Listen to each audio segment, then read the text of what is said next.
कार्तिका मासे छठी परबिया धानिया लिहलन उठत धानिया लिहलन उठत कार्तिका माँ के छठी परबिया धानी लिहलन उठत धानी लिहलन उठत बरारी कठिन के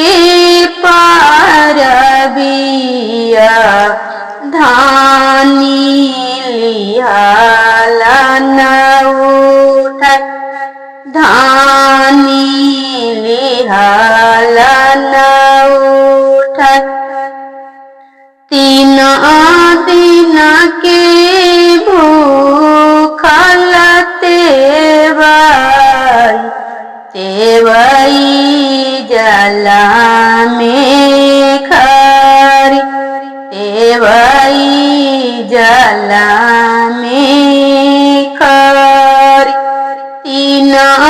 दिन के भूखल तेवई जला में खरी तेवई जला में खरी थर थर कापे बदनमा उठवा गईले झूरत उठवा गईले झूरत सूरज बाबा नसैया भैले अरग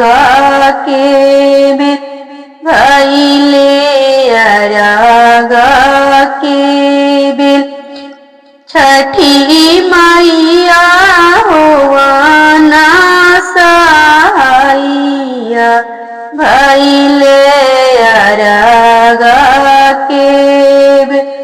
भैले अरग के तीन दिन के भूखल तेवई उठवा गईलन झूरत उठवा गईले झूरत कार्तिका माँ के छठी परबिया अम्मा लिहलन उठत अम्मा लिहलन उठत बरारी कठिन के परबिया अम्मा लिहलन उठत अम्मा लिहलन उठत तीन दिन के भूखल तेवई जला में खरी तेवई जला में खरी थर थर कापे बदनमा उठवा गईले झूरत उठवा गईले झूरत आदित्य बाबा नसई भैले अरग के भैले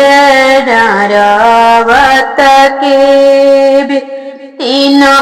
दिन के भूखल तेवई उठवा